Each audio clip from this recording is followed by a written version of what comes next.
It is 6'7" Serbian standout Rade Opacic, who is currently readying himself for what we can truly call the biggest tournament in the history of combat sports. It is a bunch of big heavyweights. It is GLORY Kickboxing's last heavyweight standing, and it kicks off on April 5th at the Rotterdam Ahoy in the Netherlands. And Rade, I'll just ask you, big tournament, big event, man. How are you feeling ahead of this incredible opportunity? Man, this is I feel very motivated, like it's a really huge tournament. I think there was never like a tournament of a 32 heavyweights, a lot of good fighters, so it's a huge thing. It's a huge thing for our sport. I'm very motivated. I love it, man. All right, we'll talk a lot about the tournament in just a moment, but first, I just want to ask you about your decision to join Glory. Right? I mean, you had an incredible run that I think a lot of people will know with one championship. You went 7-1 over there. The only loss you had, you were able to avenge. So it was a great run for you. But I know you weren't necessarily completely happy there. You enjoyed it, but I think just wanted to stay busier. So I guess talk to me about the decision to leave one and why Glory ended up being the right place for you to go. Well, I really had some good times with one. Some good fights. I beat all my opponents. Even that loss that I had, I revenged it like right away. So it was let's say it was very good on the in the first, let's say, 2 years, and then just after, like lack of fights, um, and some things that are happening inside the organization. It was not as good as the first, let's say, 2.5 years. So on the end, we were finishing our deal. We were not satisfied with the new deal. We got way better terms, let's say, at Glory, more fights, and that was what was the most important for me. Because fighting once a year is nothing. For a fighter, it doesn't mean too much. So that was the biggest difference, to be honest with you. And yeah, now I'm very happy, and I'm happy because this year it's gonna be busy. It's gonna be a lot of busy. So that's what's like I said, the most important to me, to fight a lot. Eventually, I have there is some big names here, good names, so I cannot wait to fight them. I don't know why this thumbs down is always going. I don't know how am I doing it. All good, man. Listen, Yeah. it's gonna be very very busy for sure, man. So Yeah. as you said, you made the move just in time. Last heavyweight standing. Important for everybody to note, if you're a fan, the broadcast partner will be announced any day now. So stay tuned. We'll get the details. But we know it kicks off on April 5th. 32 Amazing. heavyweights on the card, 16 fight lineup, and it was all determined by a random draw. Now, you got Nico Horta in the opening round. Big sexy, they call him. He's got that constant forward pressure, just kind of walking forward. Give me your thoughts on the challenge that he presents for you. Well, yeah, the first fight I got, the Nico Horta, the really, let's say, he's really puts you in his game, and he's a dangerous fighter. I really took him serious, because as we saw in some previous fights, like some good names that he fought, he just makes them look like so, like you know like, not say I'm not saying not good, but he just puts you in that style of fighting that you cannot show much, because he pushes you forward. He's the southpaw. Hughes, that very good. So, like I said, I really took this fight serious, and I really think that I need to be, especially with my cardio, on 100%, so I can put him in my rhythm, in my way of fighting, and then and that's the not goal, but like some, like let's say, a tactic for this fight, not letting him push down his style, and that's it. I'm just You have to be really prepared conditionally, I would Yeah, say. I think that's well said. Now, the way this format works, 16 winners of these fights on April 5th will move on to four-man tournaments this summer. Now, it's been a while since you've competed in single night tournaments, right? So talk to me about that. Is it exciting for you to get back to that? Is it maybe a little intimidating to know that soon you're going to be having more than one fight in a night? Like, what's your feelings on this? Hell yeah, man! Tournaments are just something special in this sport. Tournaments are crazy. I've been in some tournaments. Let's say 5 or 6 tournaments before, and it's really if it's a different a way of approaching the fight. Knowing you can fight more than once in that night. So it's really like it's definitely the toughest challenge in a kickboxing sport. In our sport because. You can go inside the first fight, get all bruised up, banged up, win, and then 20 or 30 minutes after you have to fight again. So it's an extra motivation for me, extra motivation to train harder, to be better, to get in better shape. And yeah, I don't want to talk too much about the future. My Nico is the first fight, and he's my biggest problem now. I'm fully focused on him, and then after, if I win, I'm gonna think about the next tournament bracket. Well, I think that's sharp. And that's what's amazing about this tournament, right? Is it's multiple tournaments along the way. So, like you said, you can't get ahead of yourself at all. But I mean, have you let yourself think about what it would mean to win this whole thing? I mean, to be the last heavyweight standing, what would that Yeah, mean to you? man, it would mean everything to me, because I dedicated all my life to this sport, and now I have all the experience. I have everything now. It's just on me, to show that I belong to the top. And I'm gonna go, man. I'm gonna go one by one. Anybody who comes in my way, I'm gonna go to finish him, to beat him. So I'm gonna do whatever it takes. This Literally, whatever it takes. It's going to be an incredible tournament all year long. Now, I will ask one thing, right? Rico Verhoeven, the reigning heavyweight champ, he's not in the field right now. Listen, Rico has done a lot in this sport, man. He can kind of make his decisions, I think. But as a competitor, were you hoping to see him in the field, or what were your thoughts on him not being in the last man standing? Well, to be honest, I wasn't thinking too much about that because he's a champion for a long time. He proved himself. He was the best all these years and still is. He's the best. So I didn't, to be honest, think about that too much. Also, as we know, for the last Grand Prix, there's gonna be a one wild card, so maybe there will be him. So you never know. So I'm just not thinking about that. I'm thinking about my opponent, about me, and my game plan, my trainings, and that's what interests me. So yeah. Yeah.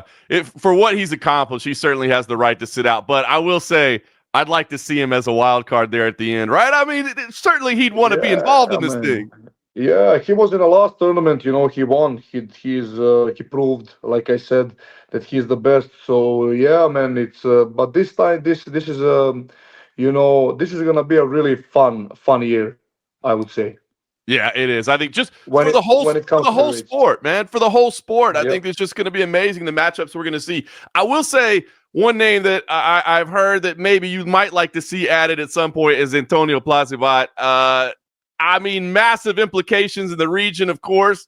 Yeah. Is that a fight that you're hoping maybe can be put together along the way? Well, yeah, we will see what the draw is gonna be. Plazibat is amazing fighter. It will be big fight here for the Balkans. It will be a lot of like interesting in that fight. Lot of people. So you never know. We will see how the tournament's gonna develop. I wish him obviously to take care of his injuries because he was struggling with injuries for a long time. So if he is fit and if he is ready, I'm glad, and yeah, if we ever meet in a tournament or outside the tournament, it's gonna be even bigger. So even bigger fight and big hype. So yeah, just I'm just looking forward for to the future here in Glory. Fighting them all. A lot of good names there. Levi, Kuki, Bahram, Jamal. They're all big names, and I wanna face them all, man. I love it, man. Well, like you said, it's an exciting time for Glory. It's an exciting time for kickboxing as a whole. This tournament is amazing. I did want to ask you, though, now, most of my life is spent in mixed martial arts, right? But if you look at Yeah, MMA, the biggest storylines over the past couple of years have really been Alex Pereira, Israel Adesanya, guys that yeah. came through Glory. So I'm just curious, you, a lifelong kickboxer, I mean, do you have any aspirations to compete in other disciplines? Like, go to mixed martial arts at some point, go to boxing at some point in your life? Yeah, well, To be honest, when it comes to MMA, I'm not saying that I'm not that interested, but I just never done the training. When I was really young, when I started actually the martial arts, I did some training of MMA and jiu-jitsu and stuff with my kickboxing and with my Muay Thai, but I was never doing good at it. I was pretty much like the guys that I used to beat up at the kickboxing were, like choking me, and giving me the pressure in jiu-jitsu and stuff. So I never really like it. So I stick it to kickboxing.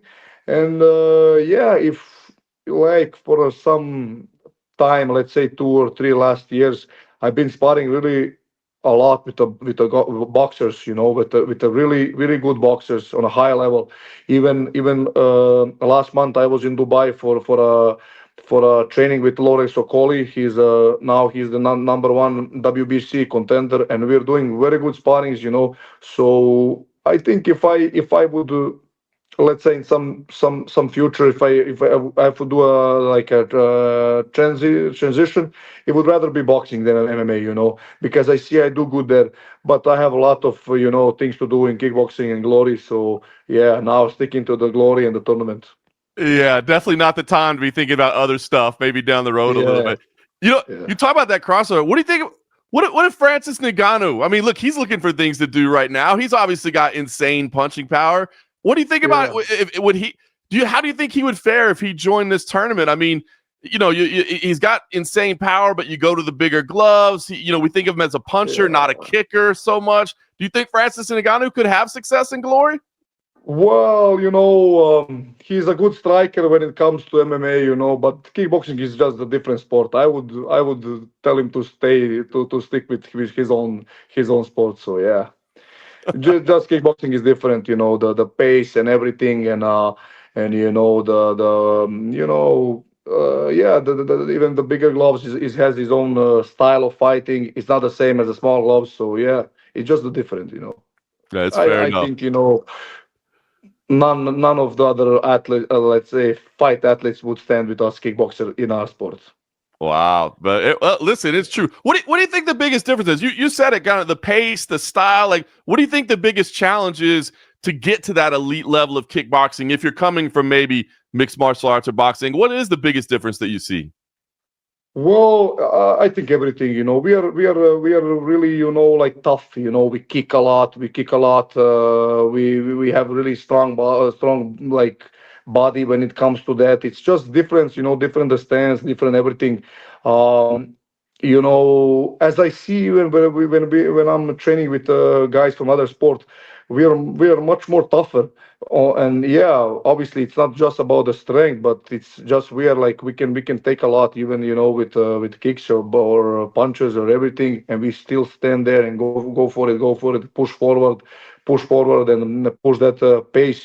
So it's I think that's pretty much different, because in MMA, well, it's obviously because of those small gloves, but it's way more like thinking about the shots and like throwing singles. Here you just stand and bang, and let's see who is the real motherfucker.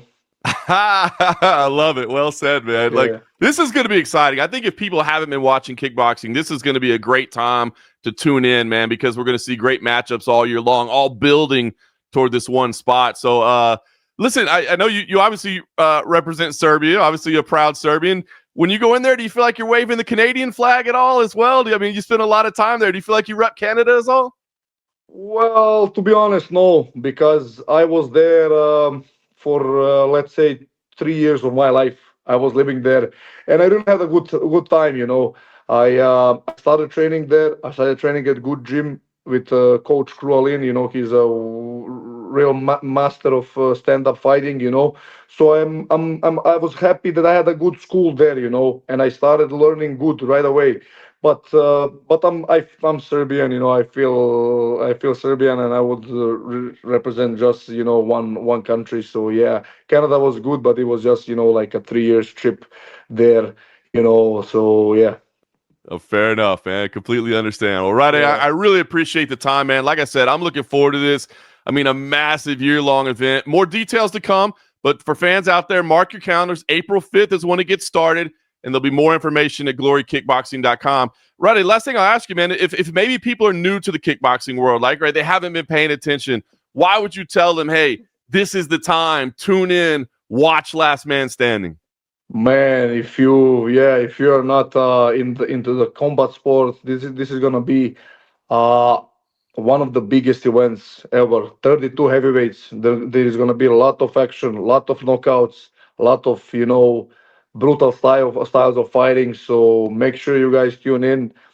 5th April, it's gonna be insane. Rotterdam Ahoy, whoever can come is gonna. There is still a lot of not a lot, but some tickets.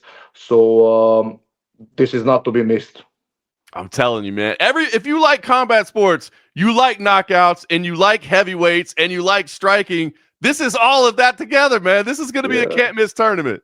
Yeah, man, that's it. If simple, if you guys like violence, that's it. We're giving it. You can't say it any better than that. Rade, thanks for the time. We'll be tuned in on April 5th, and we'll be tuned in all year long. Thank you for the interview, and talk to you next time with some more wins.